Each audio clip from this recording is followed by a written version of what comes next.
Assalamualaikum warahmatullahi wabarakatuh. Kami dari kelompok 1 Hukum Kriminologi dengan dosen pengampu, Bapak Eko Raharjo.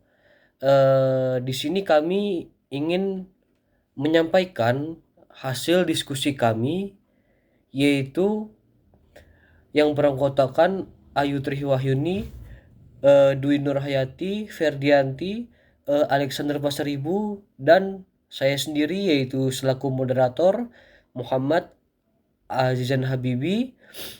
Yaitu kami di sini ingin menyampaikan prinsip-prinsip penanggulangan kejahatan dan konsep kebijakan hukum pidana dalam penanggulangannya.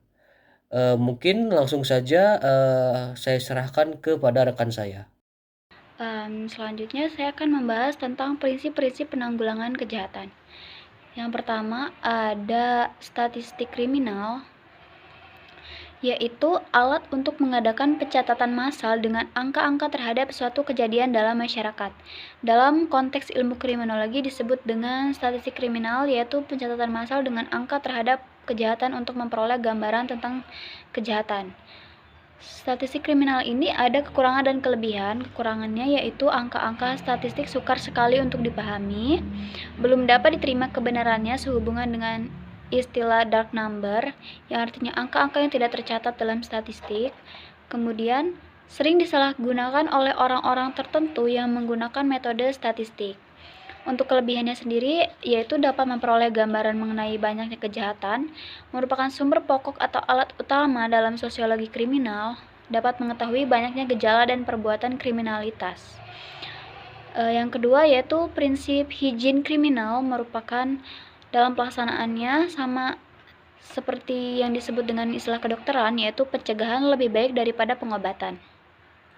Oleh karena itu, kriminologi dikatakan pencegahan lebih baik daripada pemberantasan kejahatan. Hal ini mendidik manusia ke arah yang lebih baik sehingga tidak tergolong sebagai penjahat.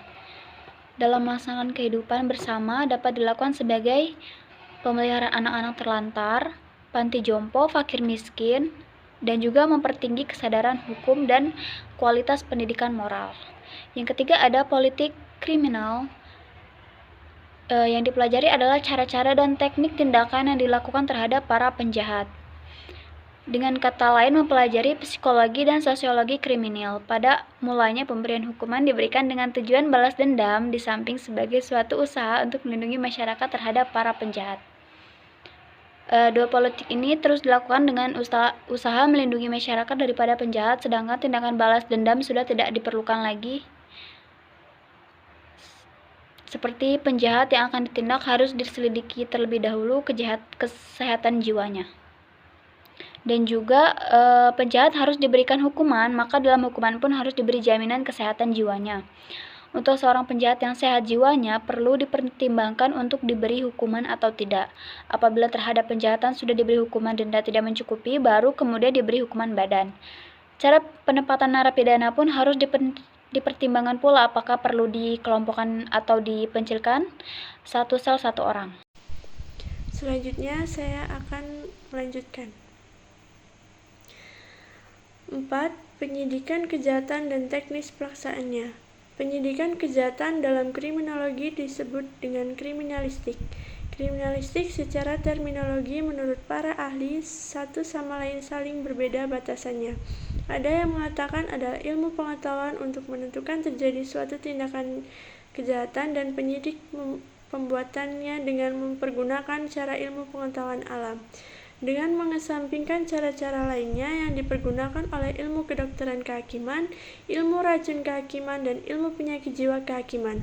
Batasan lain dikemukakan bahwa kriminalistik merupakan suatu pengetahuan yang berusaha untuk menyelidiki atau mengusut kejahatan dalam arti yang seluas-luasnya, berdasarkan bukti-bukti dan keterangan dengan mempergunakan hasil yang ditemukan oleh ilmu pengetahuan lainnya. Ditegaskan bahwa yang dimaksud dengan kriminalistik pada intinya adalah melakukan suatu pengusutan dan pembuktian suatu peristiwa kejahatan yang terjadi. Siapa pelaku sebenarnya, bagaimana kejahatan itu dilakukan, dan bagaimana pula kejahatan itu dapat ditangkap. Sekian, selanjutnya akan dilanjutkan oleh rekan saya. Masuk ke konsep kebijakan hukum pidana dalam penanggulangan kejahatan. Upaya pencegahan dan penanggulangan kejahatan dapat juga diartikan politik kriminal sebagai pengaturan atau penyusunan secara rasional usaha-usaha pengendalian kejahatan oleh masyarakat, dan tidak terlepas dari kebijakan yang lebih luas, yaitu kebijakan sosial. Politik kriminal hakikatnya juga merupakan bagian dari integral politik sosial yang dilakukan baik dengan menggunakan kebijakan hukum pidana atau penal polisi maupun non-penal. Namun haruslah memperhatikan dan mengarah pada tercapainya tujuan dari kebijakan sosial itu dengan menunjang tujuan goal, social welfare, dan social defense. Tujuan akhir dari politik kriminal atau kebijakan kriminal ialah perlindungan masyarakat untuk mencapai tujuan utama yang sering disebut dengan berbagai istilah seperti kebahagiaan warga masyarakat atau penduduk, happiness of citizen, kehidupan kultural yang sehat dan menyegarkan, a wholesome and cultural living, kesejahteraan masyarakat, social welfare, atau untuk mencapai keseimbangan, equality. Menurut teori G. Peter Hoff Nagels, upaya penanggulangan kejahatan dapat ditempuh dengan penerapan hukum pidana, criminal law application. Pertama, pencegahan tanpa pidana, prevention without punishment. Kedua, pengaruhi pandangan masyarakat tentang kejahatan dan pembinaan lewat. Ketiga, media massa, influencing views of society on crime and punishment or mass media. 1. Kebijakan hukum pidana atau penal policy. Mark Ansel menyatakan bahwa modern criminal science terdiri dari 3 komponen, yaitu pertama, kriminologi, criminal law, penal policy.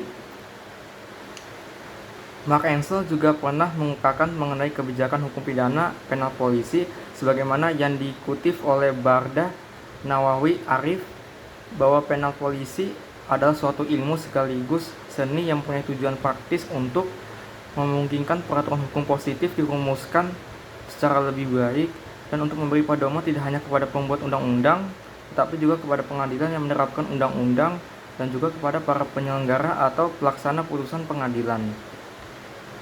Menurut Sudarto yang dikutip oleh Barda Nawawi Arif, politik hukum adalah pertama, usaha untuk mewujudkan peraturan-peraturan yang baik sesuai dengan keadaan dan situasi pada suatu saat.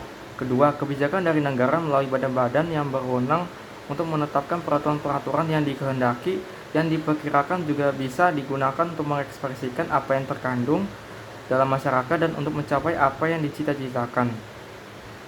Menurut Al-Mudir yang diikuti oleh Barda Nawawi Arif, kebijakan hukum pidana ialah kebijakan untuk menentukan pertama, seberapa jauh ketentuan pidana yang berlaku perlu diubah atau diperbaharui. Kedua, apa yang dapat diperbuat untuk mencegah terjadinya tindak pidana. Tiga, cara bagaimana penyidikan, penuntutan, peradilan, dan pelaksanaan pidana harus dilaksanakan. Baik, yang kedua ada upaya non-penal dalam penanggulangan kejahatan. Kebijakan kriminal menggunakan sarana non-penal menitik beratkan pada sifat preventif, pencegahan atau penangkalan atau pengendalian sebelum kejahatan itu terjadi. Mengingat upaya penanggulangan kejahatan lewat jalur non-penal lebih bersifat tindakan pencegahan untuk terjadinya kejahatan, maka sarana utama adalah mengenai faktor-faktor kondusif penyebab terjadinya kejahatan. Faktor-faktor kondusif itu antara lain berpusat pada masalah-masalah atau kondisi-kondisi sosial yang secara langsung atau tidak langsung dapat menimbulkan atau menumbuh suburan kejahatan. Adapun 3 faktor yaitu faktor perundang-undangan.